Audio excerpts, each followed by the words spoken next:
هاي، ازيكم؟ انا رندا. هنعمل مع بعض النهارده محشي مشكل. هنعمل كرنب، هنعمل ورق عنب، هنعمل بطاطس، هنعمل فلفل الوان، وهنعمل طماطم.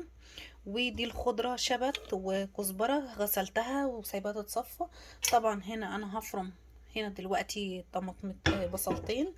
وهسخن ميه علشان نسلق مع بعض الكرنب. ونغسل الخضار علشان اوريكم ازاي بقور البطاطس والطماطم. قلب الطماطم انا طبعا مش برميه، بستخدمه في التقلية. نبدأ على طول دلوقتي ونفرم البصلة وارجع لكم. هنا انا كده فرمت البصل. انا هعمله بزيت، مش هعمله باي لحوم ولا اي سمنة ولا اي حاجة. هعمله نباتي او صيامي.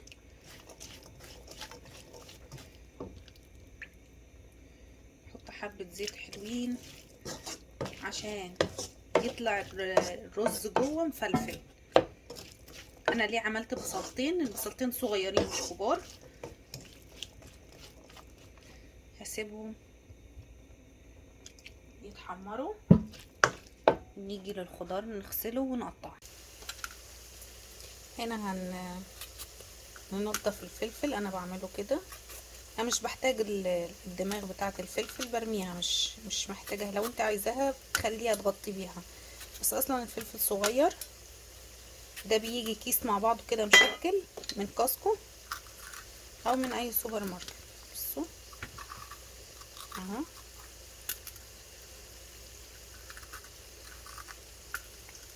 بصوا زي الفل. طبعا انا غسلتهم، بس طبعا بشطفهم تاني بعد ما انضفهم عشان لو في بذور ولا حاجه. ده الفلفل. هقشر البطاطس.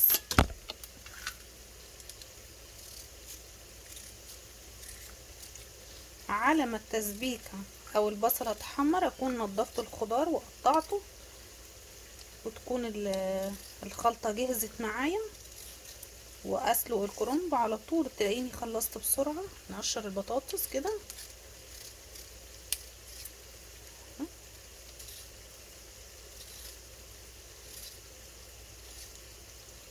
ما عندكش لما مقشره بالسكينه عادي. عايزه اقول لكم المقشره دي من زمان قوي عندي. اول حاجه هشيل حته جزء اللي هي الدماغ دي، برضه هشيلها مش هرميها. التانية اهي كده. هجيب دي، انا جايباها من محل بيبيع ادوات مطاعم. ممكن مقوره بتاعه الكوسه. بس دي انا دي عندي دي حلوه قوي، بتقور معايا بسرعه. في واحده كبيره وواحده صغيره. هجيب البطاطسايه وهعمل. وممكن بالمعلقه بتنفع. بصوا اهو. ده مش برميه. ده ليه بعمل بيه ايه؟ بحطه فرش تحت البطاطس بعد ما احشيها. احنا بصراحة انا كنت اول مرة اجرب البطاطس، ومن ساعتها واحنا معجبين بيها قوي. طعمها حلو. على فكرة ممكن تقلي البطاطس دي اهي. شكلها كمان حلو لو اتقلت. مرة كان عندي ورق الخضرة كتير، فرشتها تحتيها ودول قلتهم وزينت بيهم من فوق. كان طعمهم حلو قوي. ما هو بطاطس محمرة يعني. طبعا انا مش بقورها واخليها تبقى رقيقة. بصوا اهي. نعمل التانية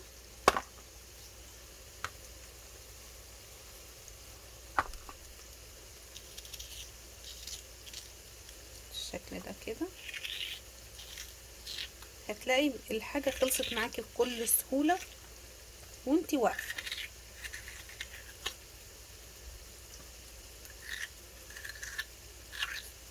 ما تخافيش من البطاطس تقولي تتكسر، لا. من الواحدة قدامكم تاني. ونقفل الفيديو ونكمل بقى فيه على ما اخلص، عشان بس الفيديو ما يبقاش طويل معايا. واحدة بطاطس تاني معاكم.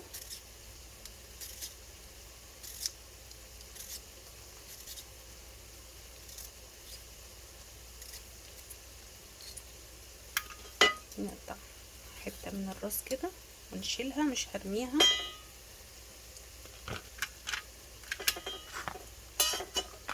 نجيب البطاطس ونقور.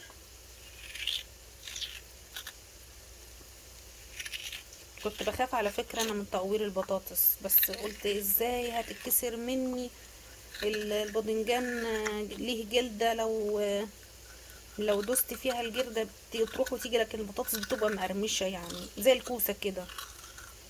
بس احنا مش بنحب الكوسة، مش بنحب ناكلها، بس بنحبها في شوربة الخضار، بس مش بحبها لا طبيخ ولا حشو، ولا الباذنجان كمان بنحبه في الحشو.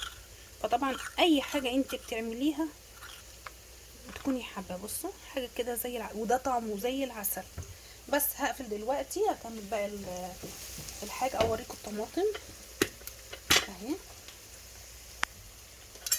غيرت بس الطبق. طماطم هقطع الراس كده، هشيلها برضو، واجيب المقورة وابدأ افضي القلب بتاعها. القلب ده انا ما برمهوش ولا بضربه في الخلاط، زي ما هو كده منزلاه في التسبيكة مع البصل والصلصة، بيدي طعم حلو.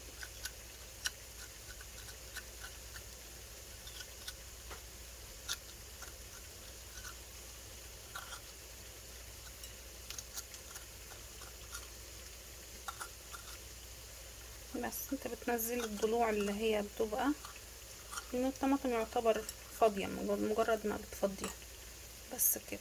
شيليه كده اهي، وبعد كده اهو نغطيها بالراس بتاعتها وخلاص اهي. هكمل بقى ايه كل الحاجة دي كده وارجع لكم. هنا البصلة خلاص حمرت، ننزل عليها بالطماطم والصلصة.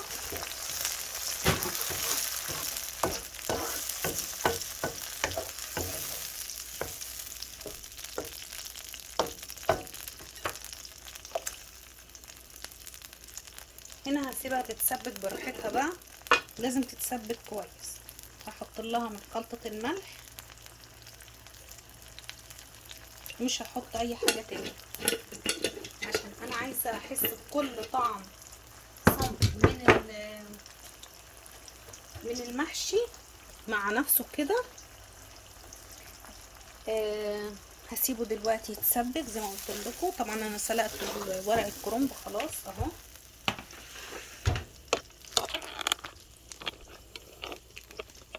سلقته، هفضي دلوقتي هقطعه. ده كان عندي في التلاجة، طلعته حطيته ثانيتين في المية السخنة وانا بسلق، فك على طول. بصوا ده كان باقي من مرة قبل كده كنت عاملاها. بصوا قاعد زي ما هو كأني لسه سلقاه. بس هسيبه دلوقتي وهقطع الخضرة علشان لما اخلص خالص وتتسبك بنزل الخضرة. ليه بنزل الخضرة اخر حاجة مع الرز؟ علشان تفضل خضرة ما تغمقش. ودي اخر طماطمايه، وطبعا الخضار غسلته اهو.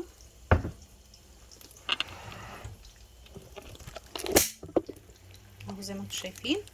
هخلص بقى دلوقتي هقطع الخضره، قعدتش معايا غير تقطيع الخضره وتقطيع ورق الكرنب على ما تتسبك التسبيكه بتاعته، واكون كده خلاص خلصت، وابدا احشي واطيب على طول كده. انا خلاص بصوا سبكتها اهي، حطيت عليها معلقه سكر. السكر ليه بحطه؟ بيدي طعم حلو وما بيديش المزازه بتاعه الصلصه. وحطيت عليها علبه صلصه تقيله. هحط الرز، طبعا كميه الرز على قد كميه الحشو. وقطعت الخضره، هنزل بالخضره كده واقلب كل ده في بعضه.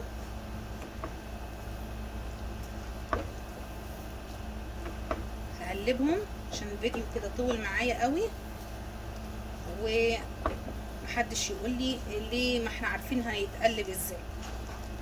ماشي،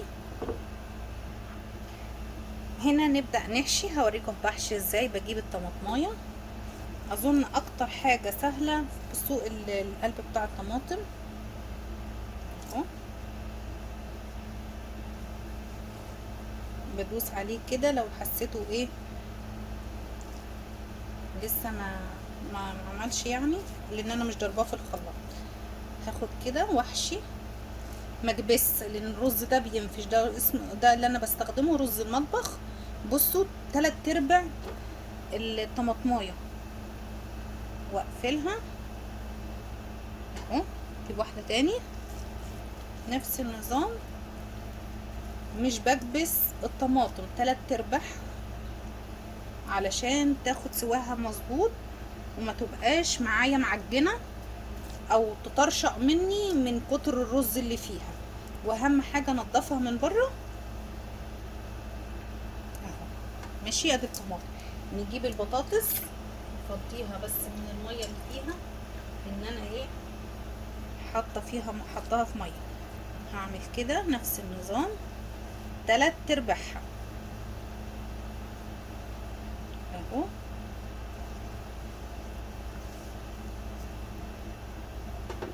طبعا الوش بتاع البطاطس موجود، ما رمتهوش وانا برصهم في الحله. دي كتيره، لا اهو، انا مش كبساها. ماشي اهو. انا مش بكبس، انا يا دوبك ايه بحط كده على الهايش زي ما بيقولوا، علشان الرز ياخد راحته في السوا. نجيب فلفل،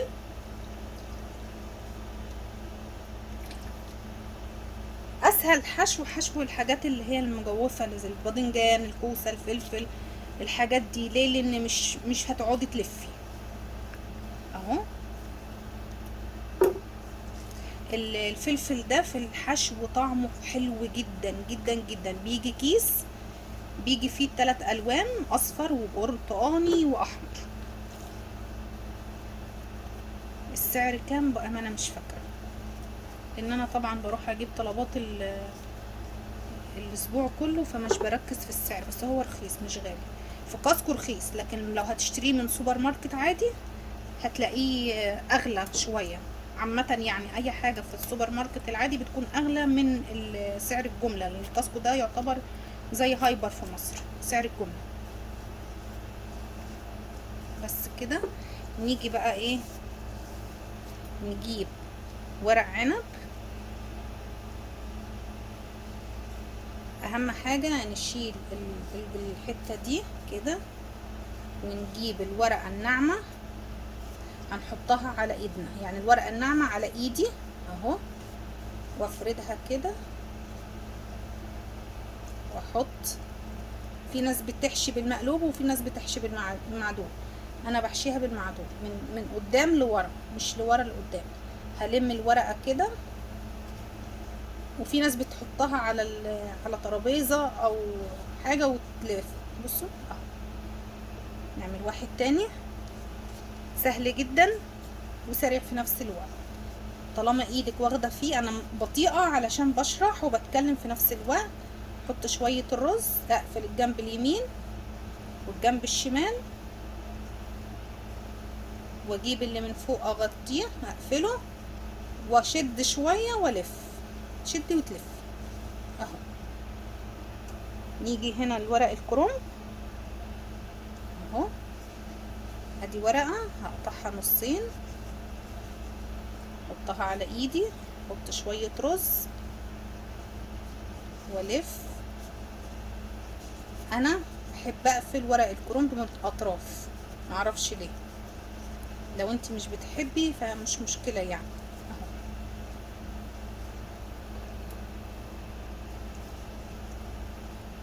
كمان حبة اهو.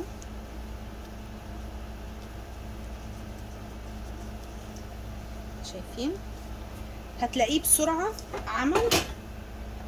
هنا البطاطس، قلب البطاطس، هجيب البطاطس وهرصها بالشكل ده، هرص كل الكمية.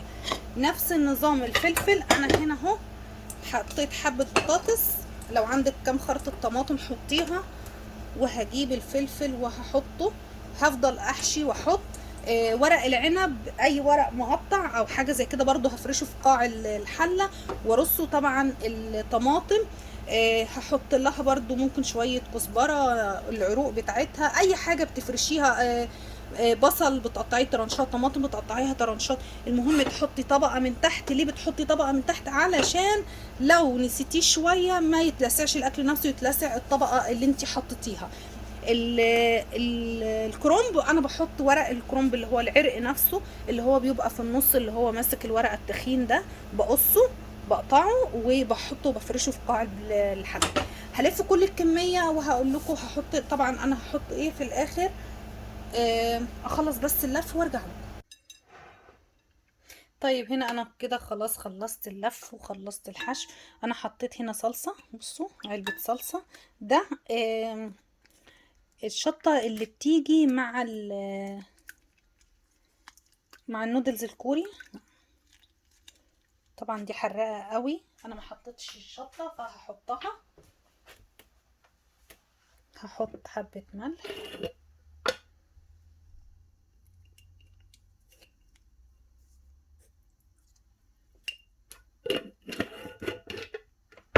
ندوب كل ده.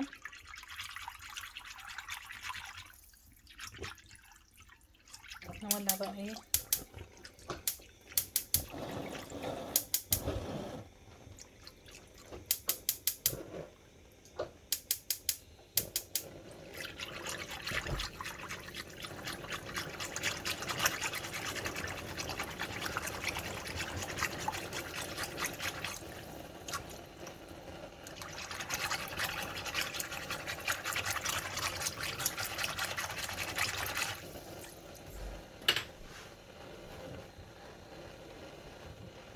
هنجيب حاجة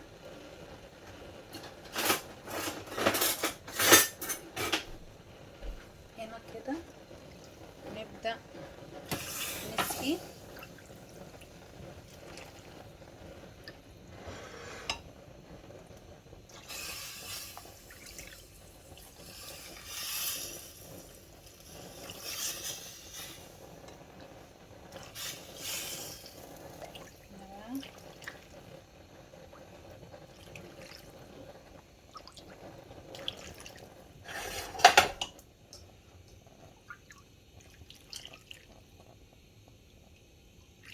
انا مش شايفة اذا كنتوا شايفين كده اهو.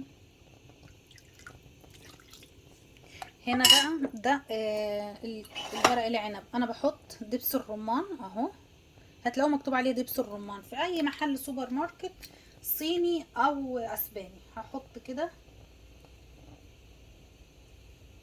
بيدي طعم المزازة حلو قوي قوي قوي، احلى بكتير من الليمون.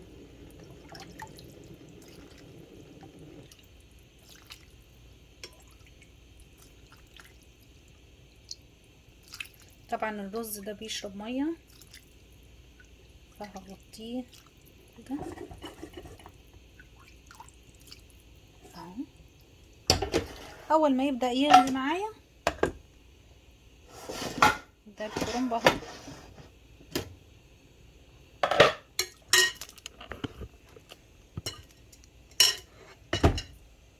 كده نسقي الكرنب.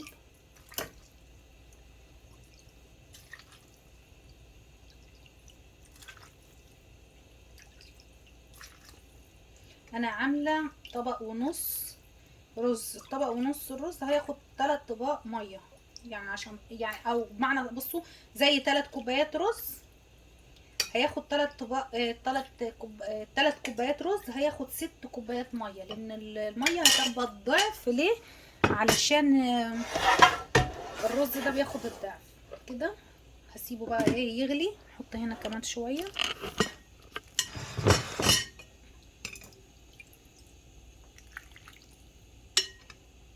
اهو. سيبه بقى ايه يستوي. احط حبه عند البطاطس وكده زي الفل. اول ما يستوي هرجع له. وبكده اكون خلاص خلصت زي ما انتوا شايفين. بجد تحفة جدا جدا جدا. اتمنى ان انتوا تجربوا الطريقة وان شاء الله تعجبكم. ما تنسوش تشتركوا في القناة وتفعلوا زر الجرس، لايك وشير وتعليق حلو زيكم، واستنوني في فيديو جديد مع رندا باشا.